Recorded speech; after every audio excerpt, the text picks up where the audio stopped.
There's so much to say here. This is a formative film, you know. This opening sequence is unbelievable.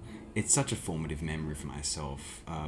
It's like my mother insisted, she taped it off of the television, insisted I watch this thing called Star Wars. Oh my god. It was such a deliberately archetypal slash timeless narrative. It was something which was very traditional in a lot of ways, and yet technologically it was so futuristic, forward thinking. It was pointing toward a direction of filmmaking which hadn't possibly been conceived before. Like this kind of precise VFX imagination, astonishing. We'd never seen anything like this before, and few films are as fluid since. I'm watching a despecialized edition, by the way, which if you can get a hold of that, I sincerely recommend doing so. The next best way of doing so is there was DVD releases circa 2009, which were transferring, I think, what's considered a either I don't know if the Laserdisc from the 90s is considered subpar or the transfer is considered subpar. But there's issues with those 2009-ish DVDs. I think it's really unfortunate that I'm not so mad about the changes so much as the lack of availability of the original cuts, frankly. I don't mind about the special editions. I just won't watch them. That's all I'm at, really. But it's amazing just how fluid and effective the film still is. I mean, it's in many ways it is. You look at it now, it's such a product of the 1970s, but at the same time, it's something which it's almost the film from the 1970s, which you could imagine a modern audience most feeling a sense of kinship with, because so much of modern cinema is downstream of Star Wars specifically. I think part of the genius is our introduction to the film being the bickering robot duo C-3PO and R2-D2, which was a homage to the duo in The Hidden Fortress by Kurosawa, as it turned out. Obviously, none of us know that when we first view it, but it's just such an excellent way of incorporating us into this otherwise alien world, especially for people under the age of 10.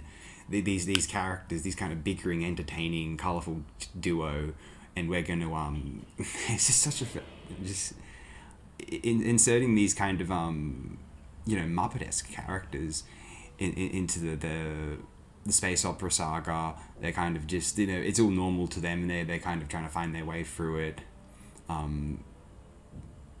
The brilliant kind of innocent relatability of R2-D2 to again, like, an under 10-year-old especially.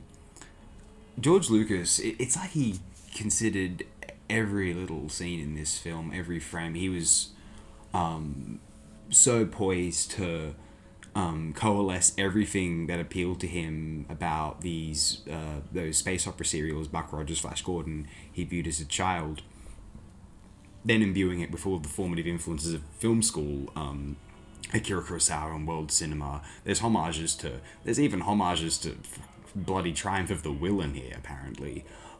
God forbid, in a way. But nevertheless, it's remarkable. Like, it's Lucas thinking this is the last film he'll ever make, trying to push all of his influences into one project, and we wound up with what many people consider possibly the greatest film of all time, until Empire, anyway.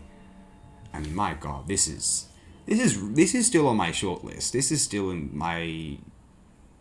plausibly still in my top 100 films, maybe closer to 150, certainly 300. My goodness. I can't believe it. The John Williams score, there is the Gilbert Taylor cinematography, the presence of the characters, sound effects, art design, Ralph McQuarrie's matte paintings, Ben Burt's sound VFX.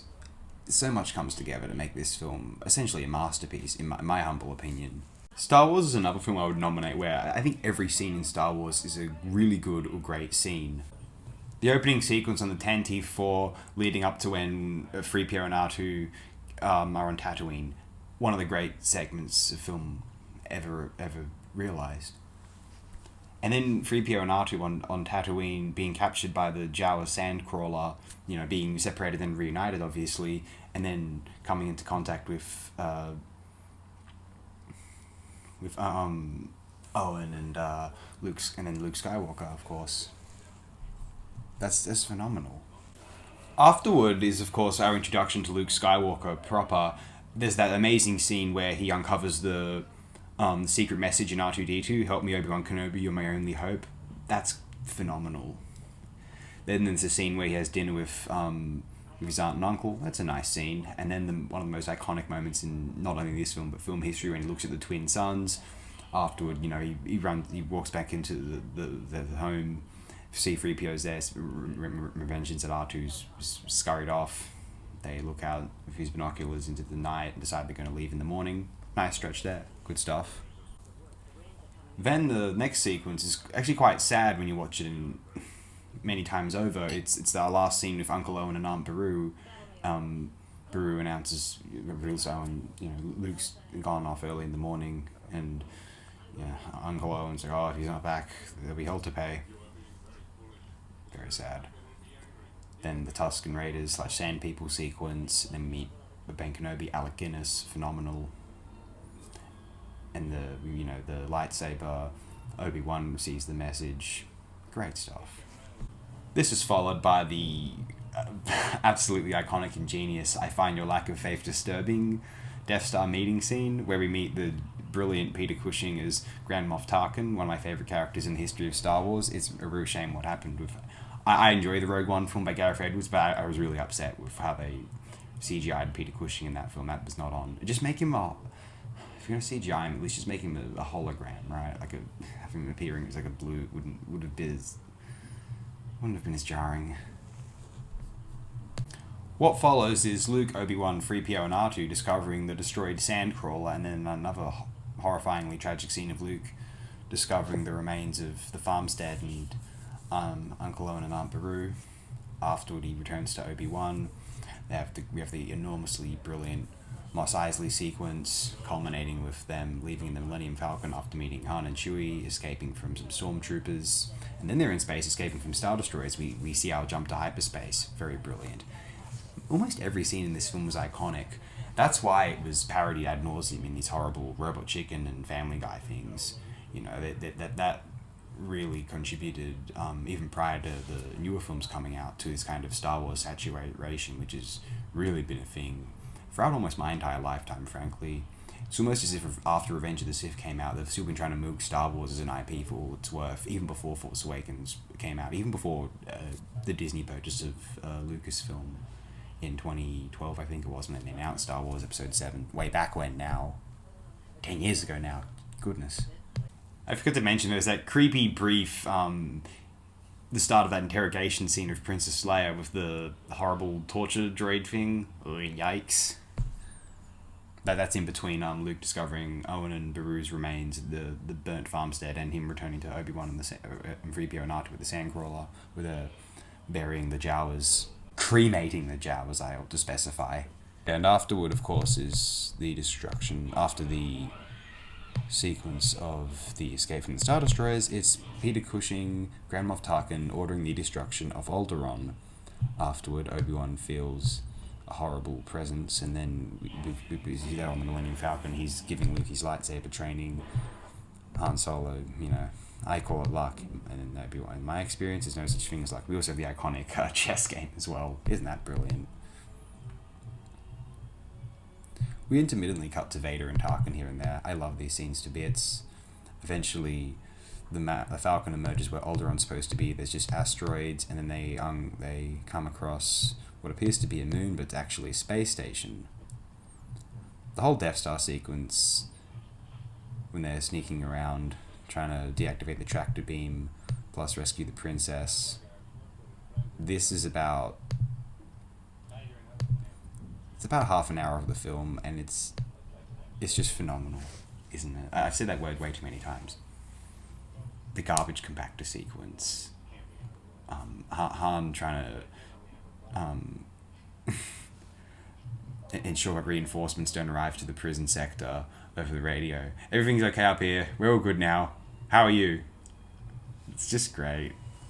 We meet again at last. When I left you, I was but the learner. Now I am the master. Only a master of evil, Darth. This is like Star Wars before it had a legacy and a proper sketched out public mythology, and so it's so beautiful and quaint here. Darth Vader is the Gestapo officer rather than this kind of fallen hero, Anakin Skywalker, which is an Empire construct. Then they escape from the Death Star. Some TIE fighters attack them. This sequence I often thought was I sometimes used to think of as filler, but then I realized that you needed a precedent for space battles and TIE fighters for the culminating space battle in the film, which I think is kind of fair. And I love the sequence afterward of Han and Leia, well, Han and Leia's chemistry in general in this film, and they have that brief spat in the cockpit there, and then Luke and Han are talking, and I was like, hey, you reckon a girl like her and a guy like me? No. Luke's having none of it. And they get to Yavin 4. That's a great set. And then this Gambusters inspired, one of the greatest dogfight sequence of all time was in Star Wars. What a magnificent Death Star run.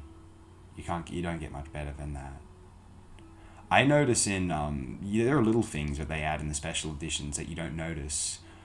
For example, they've added in James Earl Jones as Darth Vader going, the Force is strong with that one, as he's pursuing Luke down the trench run, which tried to add so much more continuity through the films. And this is interesting. People have pointed out that the possible plot hole of Star Wars, and one they tried to claim was an intentional design flaw in Rogue One. They made a whole movie to explain this. Again, I like Rogue One, but it's just kind of absurd. But here's the thing. Here's what's interesting. It's not necessarily a plot hole. It was a potential design flaw. The Empire, at the last moment, admitted to Tarkin that, there is a potential, maybe 0.1% chance, potential risk of it actually working. Here's the thing, though. I think the film's kind of firmly establishing, if Luke wasn't using the Force, the Death Star the mission wouldn't have been a failure and Yavin 4 would have been destroyed. But the plan actually wasn't going to work. The targeting computers and the proton torpedo, this strategy it actually wasn't going to work. I think that's what's implied here. They tried it didn't work. The targeting computer plus the proton torpedo and the exhaust shaft, it didn't quite. It was a good try, but it isn't. It's not precise enough. But with the Force, there you go. George Lucas trusted his feelings. He believed in the Force at one time, and he may not have. Circa Phantom Menace and Attack of the Clones. I like to think he believed a bit again, circa Revenge of the Sith, but that's just my own personal opinion / life story. Of course, they managed to blow up the Death Star. Darth Vader gets flung out into space to be seen again another day, and then they get back to the planet. You can get all the money you can ask for, and the Great Medal Ceremony. We just wish Chewie got a medal though. That's the one issue there, I think. What else is there to be said? Anything else that needs to be said? I believe ought to be said in the comments below. Tell me what you think of Star Wars if you're so inclined. Are you for it or are you against it? Please do let me know. I'd love to hear all opinions. And please, I'd love to hear opinions of people who saw it fresh in 1977 before Star Wars was a thing. You were alive before Star Wars was a thing, and you were there on the ground when it became a thing. I'd love to hear that perspective if you're so inclined. I was born in 1996. You have to understand. This is where it's at for me. Have a great day, night, wherever you are. I hope everyone is absolutely as well as they can be. Thanks again, my friends.